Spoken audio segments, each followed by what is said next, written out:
कि प्रभु ये 7 तार का पेड़ है, ये एक बाण में जो व्यक्ति ये खंडित कर देंगे, इनके बाद वही व्यक्ति बाली को मार सकता है। तो अंत में ध्यान देना, इन 7 वृक्षों की भी कथा आया है, दक्षिणी रामायण में दिया गया है।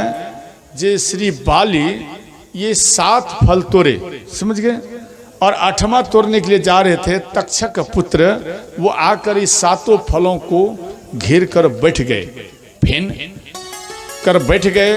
तो बाली जैसे ही देखे वो उनके ऊपर क्रोधित हुए, उसे मारने के लिए वो बाली झपटे। अंत में वो एक बिल माने मान, समझ गए, उसमें वो तक्षक पुत्र प्रवेश हो गए।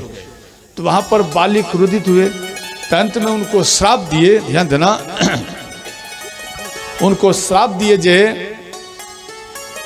तुम मेरे 7 फल को नष्ट किया है, इसलिए हम तुम्हें श्राप देते हैं जे तेरे शरीर के ऊपर 7 पेड़ का वृक्ष हो जाए। तो वहां पर उनके सिर के ऊपर, तक्षक पुत्र के सिर के ऊपर 7 तार का वृक्ष हुए। जैसे आपके तरफ ज्यादा तार होता है, तार है ना, ये इधर भी है, जिधर देखो यहाँ तार ही तार है। तो वो तार का वृक्ष आप देखना, जिस सर्प के जैसा ही उनका ये रेखा होता है, नीचे से लेकर ऊपर तक देखना उनके जैसा ही रेखा होता है। अब 7 पेड़ हो गया, तो बाली चले गए। तो तक्षक नाग आए, ये श्राप बाली का दिया हुआ तक्षक नाग ये सुन करके उदास हो गए, जे मेरे पुत्र को श्राप दे दिया है। तो अंत में ये भी श्राप दिए जे जो इस पेड़ को एक बाण से काट देगा वही बाली को मार सकता है, ये श्राप दिए। तो यहां पर ध्यान देना, तो पुत्र साप सुनी क्रोध करी, मन दुख भयो अपार, निश्चय मारे बाली को जो यह बेधेता।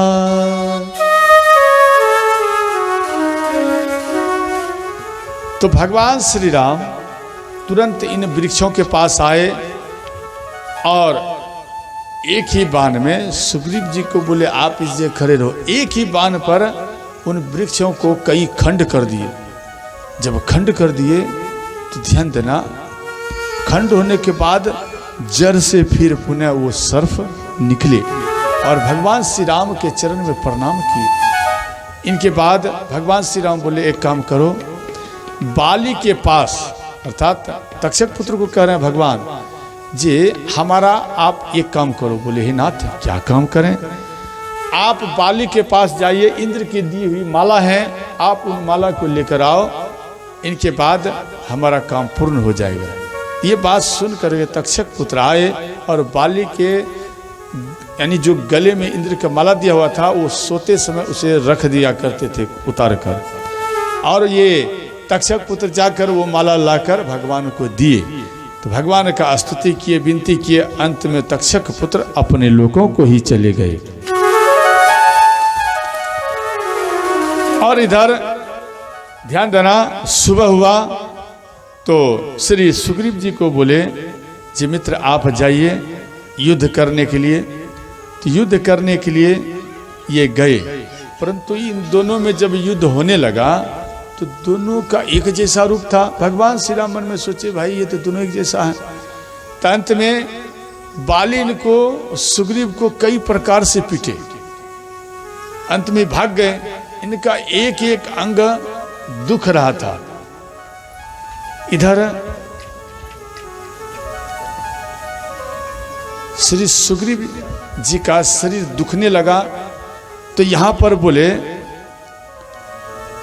जे मित्र सच में आपके शरीर को दुख रहा है, दर्द हो रहा है। बोले हे नाथ अगर आप नहीं मारना चाहते थे तो आप हमें कह देते कि हम नहीं मारेंगे, तो हम नहीं जाते लड़ने के लिए, मेरा एक एक अंग दुख रहा है। और हनुमान जी उसके शरीर में औषधि लगा रहे हैं, कि इसका दर्द कम हो, इसलिए उनके शरीर में औषधि लगा रहे। तो ध्यान देना, तो दुख रहा था। तो सुग्रीव जी के बात को सुनकर भगवान श्री राम बोले, मित्र सच में आपके शरीर में दर्द हो रहा है? बोले हाँ।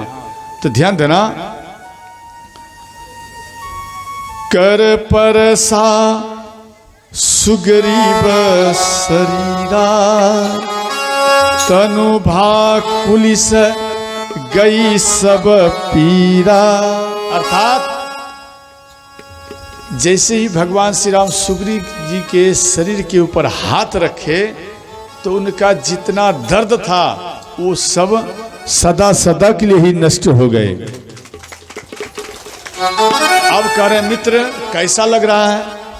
तो सुग्रीव जी उठकर खड़े हो गए, बोले हे नाथ, हम तो बिल्कुल लग रहा, हम किसी से हम पिटाई नहीं खाया है, हमें तो लग रहा है बिल्कुल, यानी हमें हमारे शरीर के अंदर में कहीं भी दुख नहीं रहा है, यानी दर्द नहीं हो रहा है। बोले मित्र, अगर आपके भैया बाली के अंदर में आपको मारने का सामर्थ्य है, इतना विश्वास रखना करो। सुग्रीव जी को भगवान कह रहे हैं कि विश्वास रखना करो, अगर आपके भैया बाली को आपको मारने का सामर्थ्य है तो ये राम आपको बचाने का भी सामर्थ्य रखता है। ये बात सुनकर श्री सुग्रीव जी भगवान के चरण में गिर गए। अब बोले मित्र अब जाओ युद्ध करने के लिए। तो सुग्रीव जी बोले नहीं नहीं, अब हमें युद्ध नहीं करना है, एक बार तो आ गया हूं, अब दोबारा हम नहीं जाना चाहते।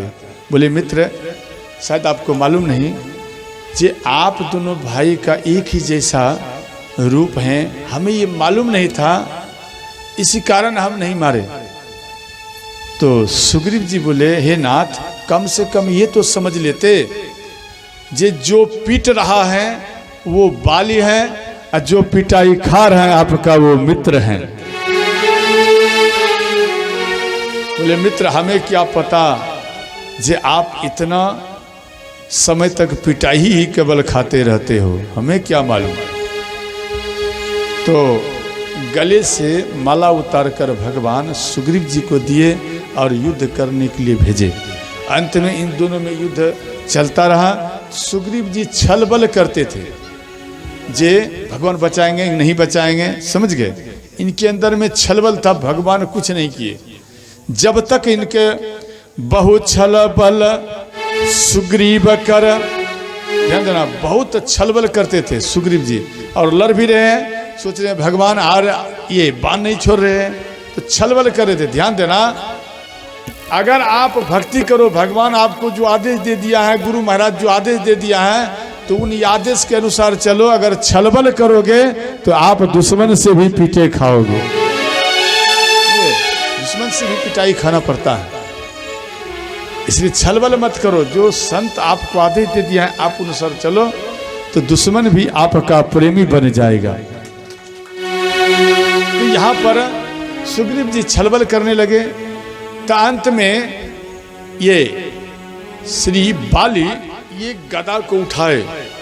सुग्रीव जी अब मन में सोच लिए अब हमारा मृत्यु निश्चित है, अब हमारा मृत्यु हो जाएगा। तो ये हाथ जोड़कर कल जोड़कर ये बैठ गए, समझ गए, जे हे प्रभु अब मैं आपके शरण में हूँ, जे आपका ये मित्र ये आपको अंतिम प्रणाम कर रहा है, जे भैया बाली गदा को अब ऊपर सहा दिया है, अब जैसे ही गदा मेरे सिर पर उनका गिरेंगे तो अंतिम में आपका मित्र का ही मृत्यु हो जाएगा। आंखों में अश्रु बिंदु लेते हुए श्री सुग्रीव जी रोते हुए भगवान के शरण में चले गए। आप जानो मुझे रखना है या नहीं रखना है। भगवान समझ लिए ये अब मेरे शरण में आ गया है, इसके अंदर में छल प्रपंच मिट चुका है। छल प्रपंच करके भक्ति नहीं होता है, छल प्रपंच करके नहीं। निरमल मन जन सुमुहि पावा, समझ गए। इसलिए निर्मल मन जन, निर्मल बन जाओ तो भगवान आपका ही गुलाम बन जाता है।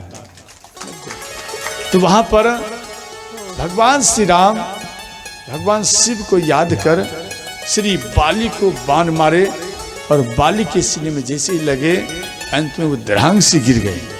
समझ गए?